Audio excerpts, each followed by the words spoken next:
नमस्कार, मैं स्नेहा आपकी होस्ट एक बार फिर से आपका स्वागत करती हूँ आपके अपने चैनल डर का घर में। आज जो मैं कहानी आपके लिए लेकर आई हूँ ये कहानी है सुमित जी की। सुमित जी एक व्यापारी थे और उनका व्यापार बहुत अच्छा चलता था। उन्हें हर चीज़ बहुत ही अच्छे से करने की आदत थी और वो इतना मन लगा के और इतना लगन से किसी भी काम को किया करते थे कि उन्हें कभी भी उनके किसी काम में असफलता मिले ऐसा कभी होता नहीं था। सुमित जी की ज़िंदगी में हर चीज़ बहुत अच्छी थी। उनका परिवार जिसमें उनकी एक प्यारी सी पत्नी और एक बहुत ही खूबसूरत सी बेटी भी थी। उनकी बेटी 7 साल की थी। उनकी ज़िंदगी में सब कुछ अच्छा चल रहा था। माता पिता उनके ज़िंदगी में बहुत पहले उनका साथ छोड़कर जा चुके थे, लेकिन अभी जो परिवार था उस परिवार में सब कुछ बहुत अच्छा था और सुमित जी कभी भी किसी भी ज़रूरतमंद की मदद करने से पीछे नहीं हटा करते थे। उनकी पत्नी के घर की भी फाइनेंशियल हालत एक समय पर बहुत बुरी थी। उस वक्त पर उन्होंने अपनी पत्नी के घर वालों को हर चीज़ ऐसे उपलब्ध कराई थी जैसे कि वो अपने माता पिता के लिए कोई चीज़ करते। उन्होंने जितने पुण्य किए थे उनकी ज़िंदगी में सारे पुण्यों का फल उन्हें मिल रहा था। सब कुछ बहुत अच्छा चल रहा था। उनके व्यापार में उनके साथ उनका एक पार्टनर था जिस पर वो बहुत ज़्यादा विश्वास करते थे। कुछ दिनों से उनकी छोटी बेटी की तबीयत बहुत ख़राब चल रही थी, जिस वजह से उनका हॉस्पिटल में आना जाना बहुत ज़्यादा होने लगा था। उनको अपने व्यापार में देने के लिए समय नहीं मिला करता था। वो काफ़ी परेशान हो गए थे। बार बार हर डॉक्टर के चक्कर लगाया करते थे।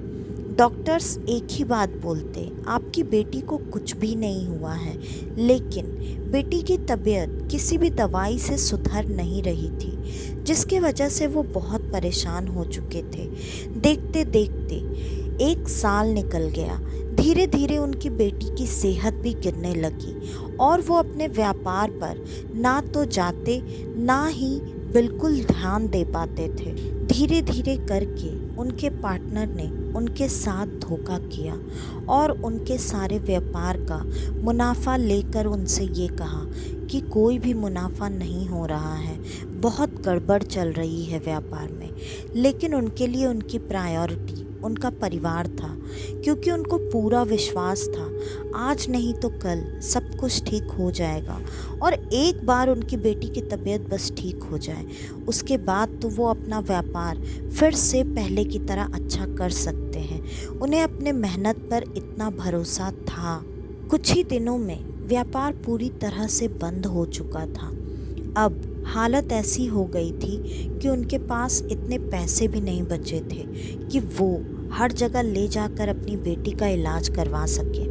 इस बीच उनकी पत्नी के परिवार वालों ने, मतलब उनके सास ससुर ने कहा कि एक काम करो बेटा, तुम यहाँ पर हमारे पास हमारे इस गांव में आ जाओ और आकर यहाँ पर भी काफ़ी अच्छे अच्छे छोटे ही डॉक्टर्स हैं, लेकिन हैं जो कि अच्छी अच्छी बीमारियों को भी ठीक कर देते हैं। तो तुम क्यों इतना परेशान हो रहे हो? तुम आ जाओ, एक बार यहाँ पर बिटिया का इलाज करवा कर देखते हैं, बाकी तो सब भगवान ठीक करेंगे। उन्होंने कहा, ऐसा तो कुछ लग नहीं रहा है माँ, लेकिन ठीक है, आप कहती हैं तो वैसे भी यहाँ पे अब हालत ऐसी नहीं रह गई है कि मैं यहाँ पर रुक सकूँ और इनका लालन पोषण कर सकूँ, इसलिए मैं कल ही वहाँ के लिए निकलता हूँ। अगले दिन सुमित जी अपना पूरा परिवार लेकर गांव पर अपने ससुराल वालों के यहाँ पहुँच गए। बेटी इकलौती थी उस घर की, इसलिए माता पिता काफ़ी खुश हो गए कि उनकी बेटी उनके पास रहने के लिए आ गई है। उन्हें भी अपनी नवासी से बहुत ज़्यादा लगाव था और उसकी ऐसी हालत देखकर उन्हें बहुत चिंता हो रही थी। उन्होंने बिना सुमित जी को बताए हुए बेटी का इलाज वैद्य लोगों से तो करवा ही रहे थे, उसके अलावा बाबा जो कि झाड़ फूंक भी किया करते थे उनके भी पास लेकर जाना शुरू कर दिया। ये बात उनकी बेटी को मतलब सुमित जी की पत्नी को पता थी और उन्होंने डॉक्टरों से तो उम्मीद कब की छोड़ दी थी, इसलिए कोई भी ऑब्जेक्शन नहीं उठाया और कहा माँ आपको जो भी ठीक लगे आप करो, बस मेरी बेटी को जल्दी से जल्दी आप जैसे भी ठीक करवा सकते हो बस उसे ठीक करा दो। माँ बाप अपनी बेटी की हालत बहुत अच्छे से समझ रहे थे, इसलिए उन्होंने कहा बेटी तू बिल्कुल चिंता मत कर, कुछ न कुछ उपाय तो निकल ही आएगा। धीरे धीरे सुमित जी भी अपने हालात से और बेटी की हालत से काफ़ी निराश हो चुके थे। उनके पास अब उनकी संपत्ति के नाम पर बस उनका परिवार ही रह गया था, जिसमें उनकी सबसे बड़ी संपत्ति उनकी बेटी थी। वो उसको गंवाना नहीं चाहते थे, उन्हें चाहिए थे किसी भी कीमत पर उनकी ये बेटी बच जाए और बिल्कुल ठीक हो जाए। इतने लंबे समय से बीमारी से गुजरने के वजह से बेटी की पढ़ाई लिखाई भी बंद हो चुकी थी, अब वो भी काफ़ी परेशान हो गए थे। ऐसे में उन्हें ये लग रहा था कहीं से कोई भी उपाय मिल जाता तो मैं कर लेता। धीरे धीरे समय ऐसे ही बीतता गया, लेकिन सुमित जी की बेटी की तबीयत में कोई भी सुधार नहीं आ रहा था। अब ये बात सुमित जी को भी पता चल चुकी थी कि उनके सास ससुर बाबा जी लोगों के यहाँ पर उनकी बेटी को इलाज के लिए लेकर जा रहे हैं, लेकिन वो कर भी क्या सकते थे, ना तो उनके पास पैसे थे और ना ही कोई ऐसी सुविधा जिससे वो अपनी बेटी का इलाज और किसी जगह पर कराने का सोच सकें। और धीरे धीरे उन्होंने तो जैसे अब अपनी हिम्मत ही हार चुके थे, वो काफ़ी थक चुके थे, निराश हो गए थे। उनको लगता था जैसे अब कोई रास्ता नहीं निकलने वाला है। ऐसे में वो एक दिन एक तालाब के किनारे बैठे हुए थे और सोच रहे थे कि ऐसा वो क्या करें जिससे उनके जीवन की जो भी परेशानी है सब कुछ बिल्कुल ठीक हो जाए। अचानक वहाँ पर एक बाबा जी आए और उन्होंने बच्चे को जब इतना परेशान देखा, मतलब सुमित जी को, तो उनसे पूछा क्या बात है बेटा, यहाँ इतनी परेशानी में अकेले क्यों बैठा हुआ है। सुमित जी ने कोई जवाब नहीं दिया। उन बाबा जी ने दोबारा पूछा क्या बात है बेटा, यहाँ इतनी परेशान होकर क्यों बैठा हुआ है, बता तेरी समस्या क्या है, क्या पता मैं तुझे कोई हल बता दूँ। सुमित जी ने कहा मैं तुम्हें अपनी परेशानी बताऊंगा तो तुम मुझे हल बता दोगे, ठीक है सुनो मेरी परेशानी। उन्होंने शुरू से लेकर अभी तक की सारी चीज़ें बाबा को बता दी। बाबा जी ने कहा बस इतनी सी बात, इतनी सी परेशानी से इतना परेशान हो गया। इंसान के जीवन में हमेशा उतार चढ़ाव आते रहते हैं, उनसे इतनी जल्दी हार नहीं मानना चाहिए। वैसे भी बुरा समय देखते हुए तुझे अभी वक्त ही कितना हुआ है। उन्होंने कहा जो भी हो, मैंने कभी किसी का इतना कुछ नहीं बिगाड़ा कि मेरे साथ इतना बुरा हो रहा है। फिर बाबा जी ने कहा बेटा तूने जो पुण्य कर्म किए हैं उसके साथ कुछ न कुछ पाप भी तो किए होंगे, शायद ये उसी का नतीजा है। और ये भी तो देख कि तेरे पुण्य कर्मों के वजह से ही आज तेरे सर पर छत है, तुझे खाने के लिए रोटी मिल रही है। सुमित जी ने काफ़ी झुलझुलाते हुए कहा देखिए बाबा ज्ञान मत दीजिए, मैं ऑलरेडी बहुत परेशान हूँ। अगर मेरी परेशानी का कोई उपाय है जैसा कि आप बता रहे थे तो वो बताइए, मुझे ये मत बताइए कि क्या है और क्यों है, मुझे ये जानने में कोई भी इंटरेस्ट नहीं है। बाबा जी ने मुस्कुराते हुए कहा, उपाय तो है, मैं तुझे बता भी दूंगा, लेकिन तू वो कर पाएगा? सुमित जी ने जैसे ही बाबा जी के मुंह से ये चीज़ सुनी, उपाय है, उन्होंने तुरंत काफ़ी एक्साइटमेंट के साथ उनसे कहा, बाबा जी मैं कुछ भी करने के लिए तैयार हूँ, मुझे सब कुछ पहले जैसा चाहिए, आप बस मुझे बताइए कि मुझे करना क्या है। बाबा जी ने कहा, इसमें काफ़ी खतरा है और अगर तूने कुछ भी सही से नहीं किया तो शायद नुकसान जितना अभी है उससे ज़्यादा हो जाए। सुमित जी ने कहा, अब इससे ज़्यादा नुकसान क्या होगा, वैसे भी मैं सब कुछ ठीक करने के लिए कोई भी रिस्क लेने के लिए तैयार हूँ, आप बस मुझे बताइए कि मुझे क्या करना है। बाबा जी ने कहा, ठीक है, अगर ऐसा है तो मैं तुझे उपाय बताता हूँ। मैं तुझे एक साधना करने के लिए बताऊंगा, लेकिन वो साधना तू अपने घर में नहीं कर सकता, क्योंकि अगर तू अपने घर में करेगा तो तेरे घर वालों को ये बात पता चल जाएगी और हो सकता है उससे तेरे घर वालों को नुकसान पहुँचे। इसलिए तुझे ये साधना बाहर करनी पड़ेगी, घर के बाहर, कहीं एकांत में, कहीं ऐसे जगह पर जहाँ पर तुझे कोई भी देखने और परेशान करने वाला ना हो, और ये साधना तुझे रात में ही करनी पड़ेगी। सुमित जी ने कहा, हाँ ठीक है, आप जैसा बोलिए, मैं सारी जगह का इंतज़ाम कर लूँगा, आप जैसे बोलेंगे मैं वैसे करूँगा, बस आप मुझे उपाय बता दीजिए। बाबा जी ने बताया, मैं तुझसे जो साधना करवाने जा रहा हूँ वो साधना यक्षिणी साधना है। अगर तू ये साधना पूरी तरह से मन लगाकर 21 दिन तक कर लेता है तो फिर तेरे से यक्षिणी प्रसन्न हो जाएंगी और वो तेरे सारे बिगड़े काम बना देंगी, वो तेरी सारी मुसीबत दूर कर देंगी। मैं तुझे ये साधना इसलिए करने के लिए बोल रहा हूँ क्योंकि यक्षिणी को प्रसन्न करना, अगर तू मैं जिस तरीके से बताऊँ तो वो तू कर सकता है। बाकी किसी देवी देवता को अगर मैं तुझे बताऊँ प्रसन्न करने को तो वो तेरे लिए इतना आसान नहीं होगा। सुमित जी ने कहा, ठीक है, आप जो भी बोल रहे हैं, जैसे भी बोल रहे हैं, बस मुझे बताइए क्या और कैसे करना है, मैं सब करने के लिए तैयार हूँ। उन्होंने सारी विधि सुमित जी को बता दी और सुमित जी मन में ये ठान चुके थे कि उन्हें ये साधना जल्दी से जल्दी शुरू करके 21 दिन पूरे करने हैं। ये साधना 21 दिन के लिए उन्होंने इसलिए बताई क्योंकि मंत्रों का जाप उन्होंने बहुत ज़्यादा बताया था। दूसरा, ये भी कहते हैं कि अगर आप कहीं खुले में बैठकर ये साधना करते हैं तो ये सिद्धियां आपको जल्दी प्राप्त होती हैं।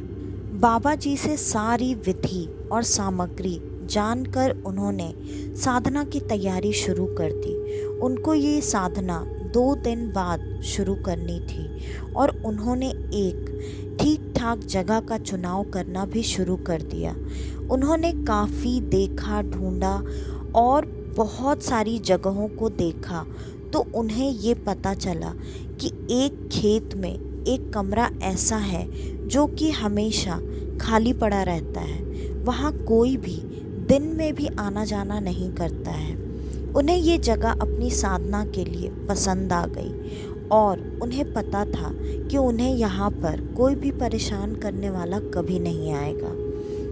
उनको सारी सावधानियाँ जो जो बरतनी थी पंडित जी ने बता दी थी और सुमित जी ने सुनी भी थी, लेकिन वो इन चीज़ों को कितना समझ पाए थे ये तो उनकी साधना के बाद ही पता चलना था, क्योंकि यक्षिणी साधना में आपको बहुत सारी चीज़ों का ध्यान रखना पड़ता है और अगर आपसे एक भी गलती हुई तो शायद आपकी जान भी जा सकती है। सुमित जी इन सारी चीज़ों से वाकिफ़ थे, फिर भी उनको ये साधना करनी थी क्योंकि उनको अपनी सारी पुरानी चीज़ें जल्दी से जल्दी प्राप्त करनी थी। सुमित जी ने 2 दिन बाद अपनी साधना शुरू की और वो साधना करने लगे। साधना करते करते 10 दिन बीत चुके थे और घर वाले उनसे अब ये पूछने लगे थे कि वो रात में उठकर कहाँ जाते हैं। उन्होंने कहा,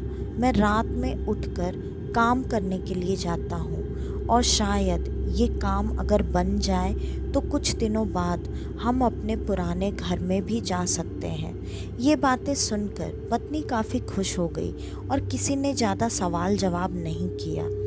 इसलिए वो अपनी साधना बिना किसी रुकावट के अब आगे बढ़ा रहे थे।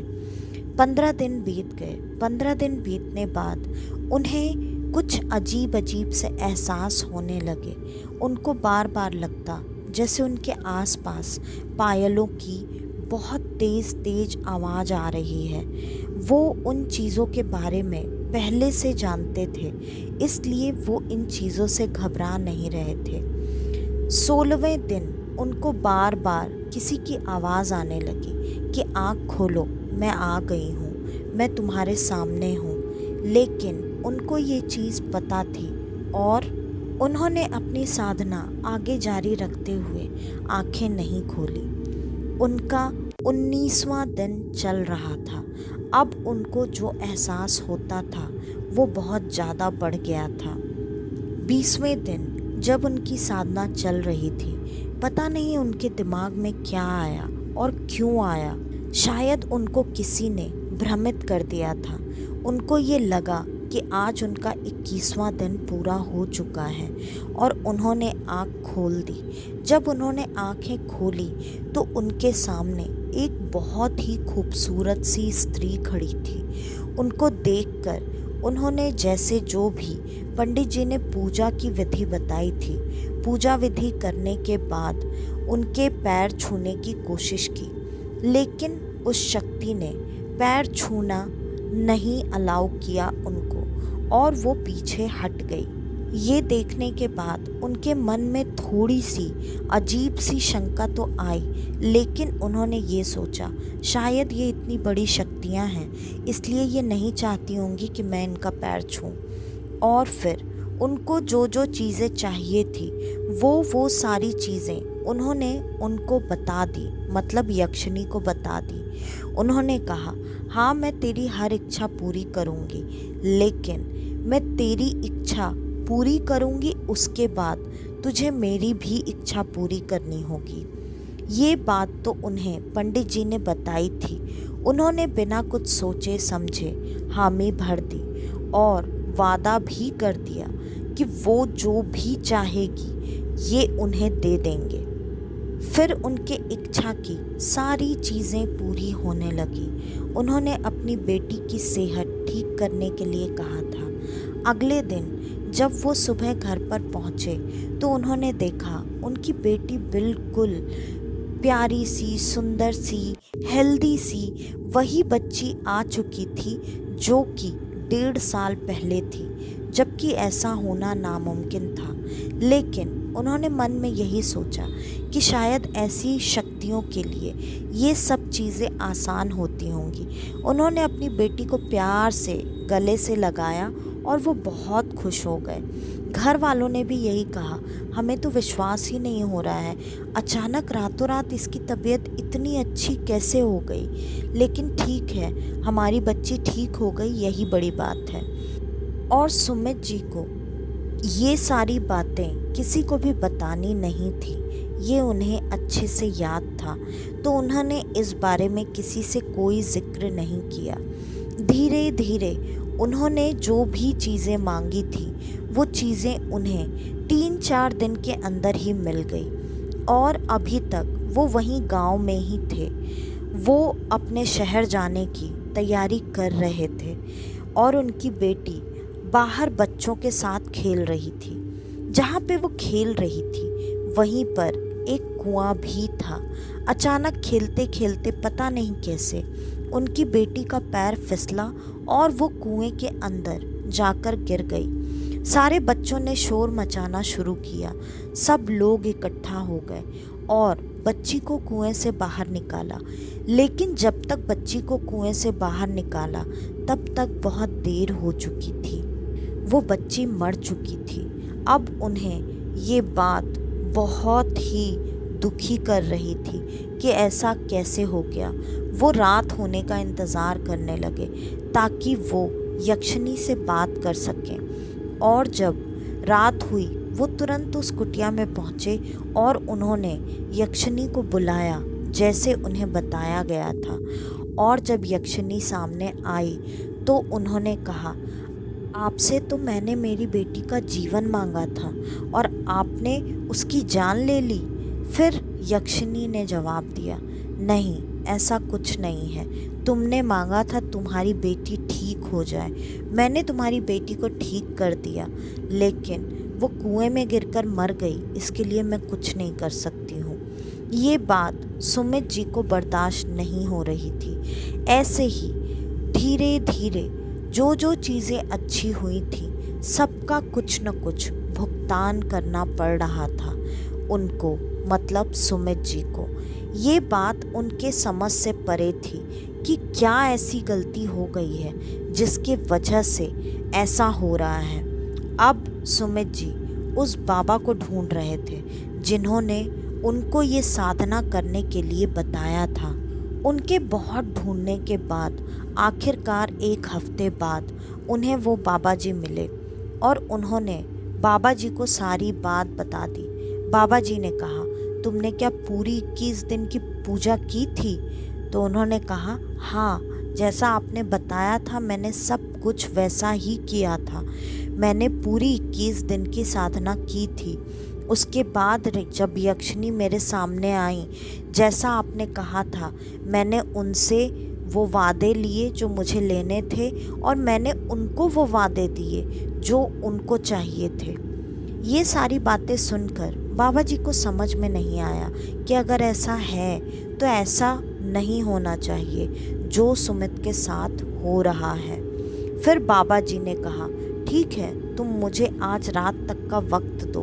मैं खुद ध्यान लगाकर देखना चाहता हूँ कि तुम्हारी साधना अच्छे से पूरी हुई है या उसमें कोई गलती हुई है तुमसे। सुमित जी ने कहा, ठीक है बाबा जी, लेकिन कल आप मुझे कहाँ मिलेंगे? बाबा जी ने कहा, यहीं पर आ जाना, मैं तुम्हें यहीं मिलूँगा। और सुमित जी वहाँ से चले गए। अगले दिन उनकी पत्नी काम कर रही थी और काम करते करते अचानक से वो सीढ़ियों से नीचे गिरी और उनका सर फट गया। उनकी पत्नी की भी मृत्यु वहीं पर हो गई। अब सुमित जी पूरी तरह से बौखला उठे थे। वो जिस परिवार को बचाने के लिए और जिस परिवार को सारी सुख सुविधाएं देने के लिए इतना कुछ कर रहे थे, वो परिवार ही अब उनके पास नहीं रहा था।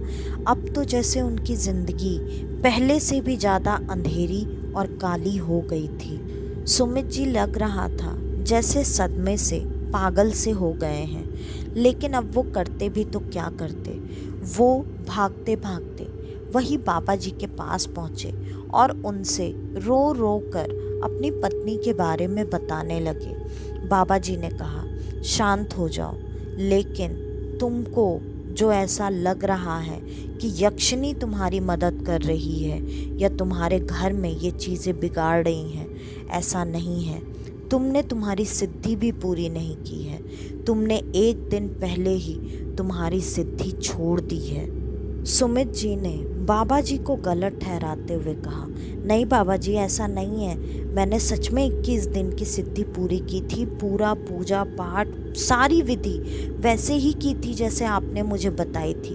बाबा जी ने कहा, बेटा, मैंने तुम्हें जो जो बताया था तुमने सब वैसे ही किया था, लेकिन तुमने जो जगह चुनी थी सिद्धि करने के लिए, वहाँ के पास में एक बहुत पुराना पीपल का पेड़ है। उस पेड़ पर सालों पुरानी एक चुड़ैल रहती थी। जिस चुड़ैल ने तुझे ऐसे सिद्धि करते हुए देखा, उस चुड़ैल ने तुझे भ्रमित कर दिया कि तूने तेरी साधना पूरी कर ली है और तेरे सामने यक्षिणी आ गई है, लेकिन तेरे सामने यक्षिणी नहीं, वो चुड़ैल आई थी। और चुड़ैल अगर तेरे पास आई, इसका मतलब उसका कोई ना कोई मतलब था तुझसे। वो चुड़ैल तेरे लिए आई थी। वो तुझे अपने साथ लेकर जाना चाहती थी। इसलिए तूने जो जो बोला, उसने सारी चीज़ें तुझे दिखाने के लिए ठीक तो की, लेकिन चुड़ैल कभी भी किसी को कोई चीज़ दे नहीं सकती है।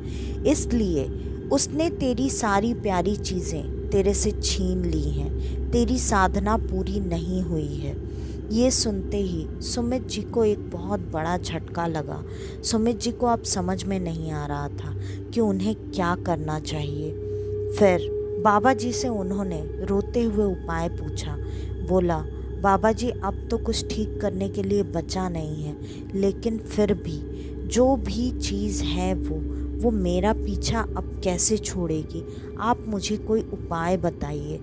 बाबा जी ने कहा, इस चीज़ का उपाय तो बहुत मुश्किल है और तूने इतने सालों पुरानी चुड़ैल को जागृत कर दिया है, तो उससे पीछा छुड़ाने में बहुत मुश्किल होगी।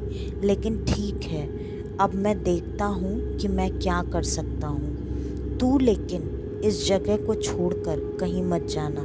अगर तू यहाँ से चला गया तो तेरी मदद फिर कोई नहीं कर पाएगा।